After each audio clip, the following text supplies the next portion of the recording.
Hi there, and welcome back to the season finale of Life Stories with Nana.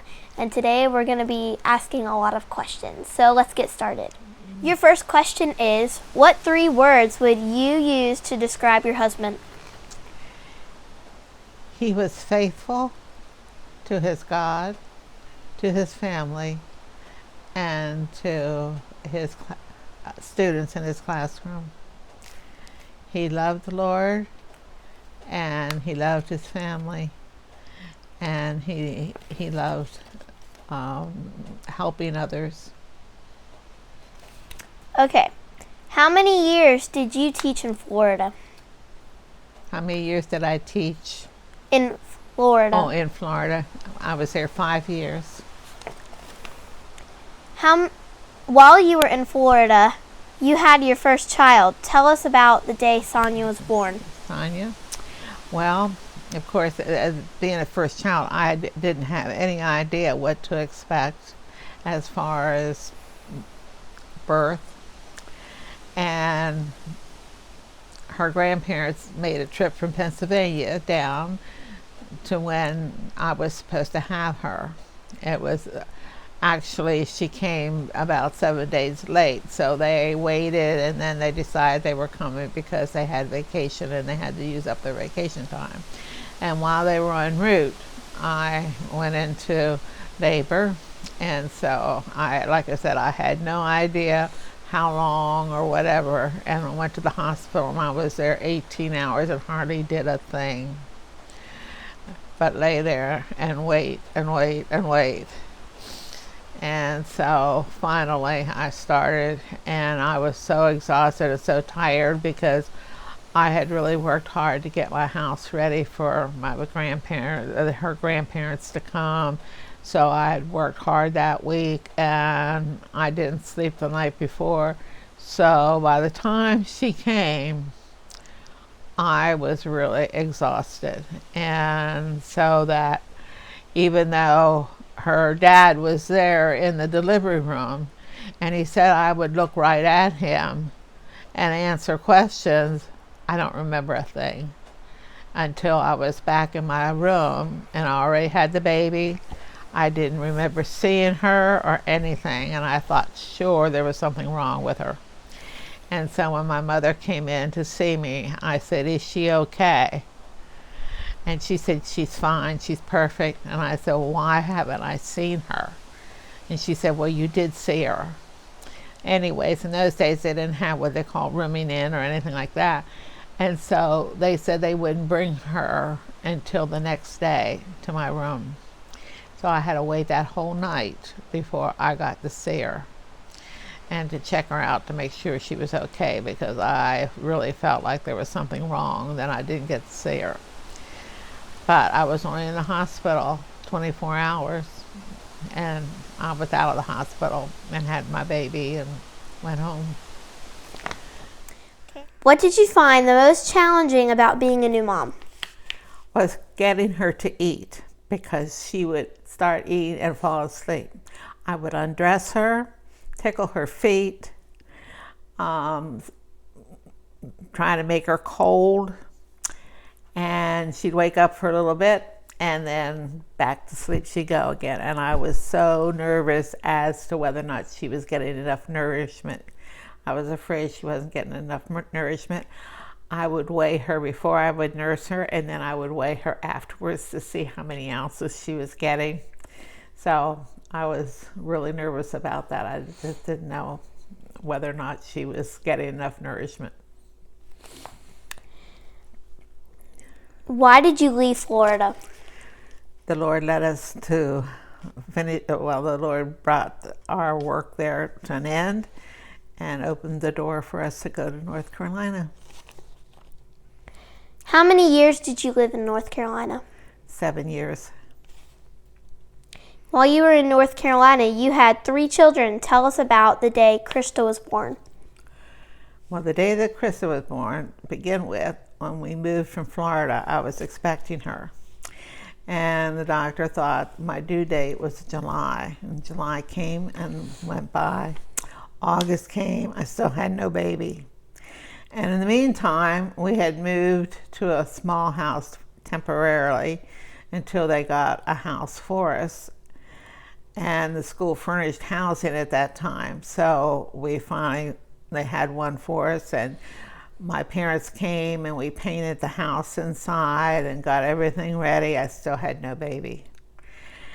And we didn't even have a telephone, and we didn't have any cell phones back then either.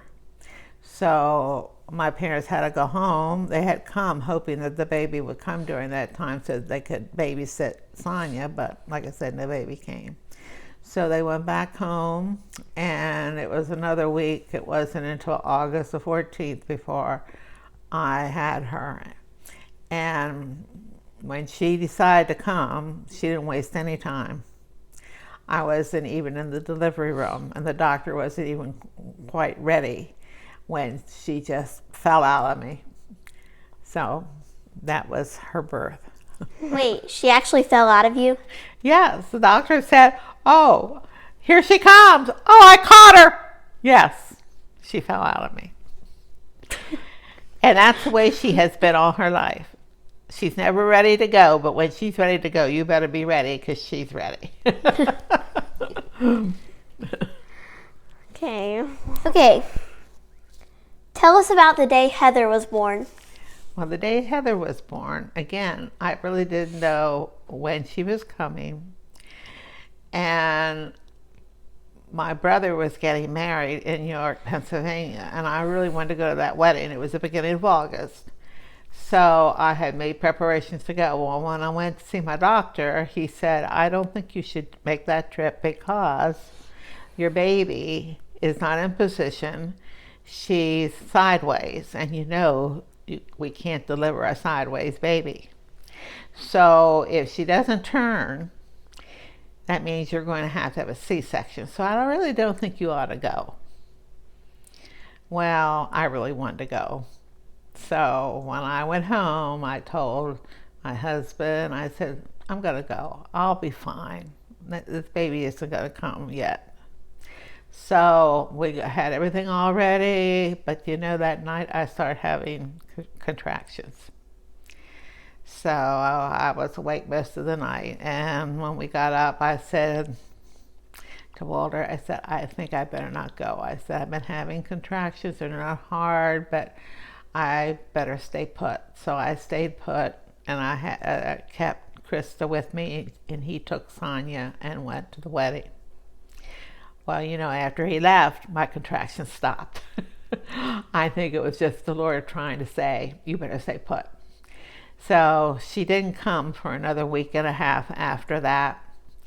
And when she did come, she didn't really want to come because I didn't have contractions. My water broke, and I still had no contractions, and I had made up my mind I wasn't going to the hospital and lay there for hours waiting for the contractions to come. So I didn't even think anything of it. I didn't have contractions, but I did have a doctor's appointment, and when I went in there, he said to me, "Well, the baby has turned and she's in position. You didn't feel that?" I said, "No, I did not feel that." And he said, "And your water has broke." He said, "It's just, you didn't have a big gush of water. You just had." I said, "Well, I did notice I was having some discharge." He said, "Yes." He said, "You go home and pack your bag." He says, "You don't have to hurry, but just pack your bag." And he says, "And I'll see you later this afternoon in the hospital." So when I went home, I did laundry.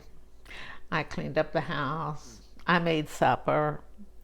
And we sat down, we were eating, and the phone rang, and my husband answered the phone, and the doctor said, "Where's your wife?"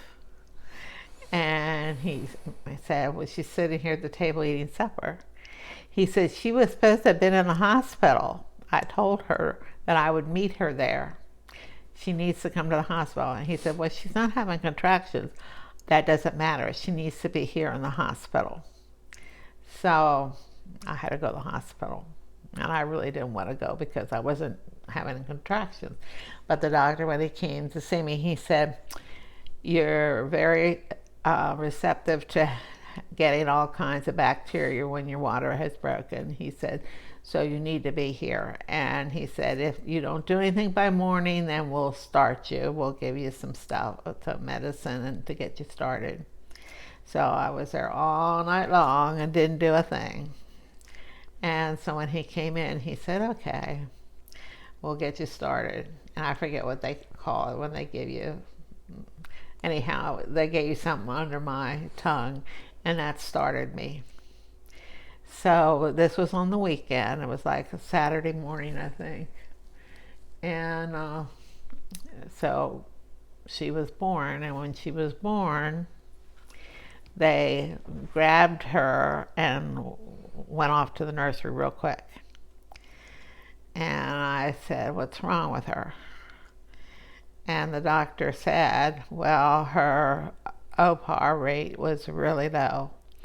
They give ratings on babies when they're first born, 1 to 10, 10 being the best. And that has to do with the color of the baby, the heart rate of the baby, the breathing of the baby, all different things. I don't know what all 10 are, but they give them a rating, and he said she was a 2. So they had her in an incubator, and I did a lot of crying because I thought sure there was something that was not right. And I called Aunt Rita and I talked to her. She said, don't worry. She said, I'm sure she's going to be okay. She says, we have babies like that born here all the time. Because at that time, she was the head nurse of in the nursery at York Hospital. She said, I'm sure she'll be okay. So later on in the day, they came in and told me that her rating came up to like a 5 or a 6. And the pediatrician wasn't in town. So that means nobody could really check her out and see if there was a problem. However, Sunday morning, the Lord was really good, because Sunday morning, the pediatrician came in my room. I was so surprised to see him. And he said, I checked your baby over, and she's fine. She says she's a little weak, so when you get to nurse her, I'm going to have a nurse come in here and watch to make sure that she's okay and that she doesn't have fluid in her when you nurse her, and she can suck her out and everything like that. So they brought her in, and I could tell right away it wasn't just weakness. She was like a dishcloth.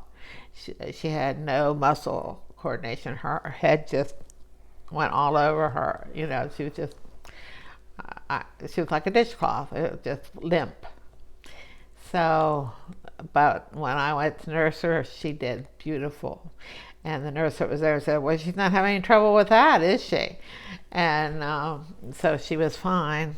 And I went home within a day again with her. No, I think that's right there. They made you stay longer. I think I was there 5 days for some reason.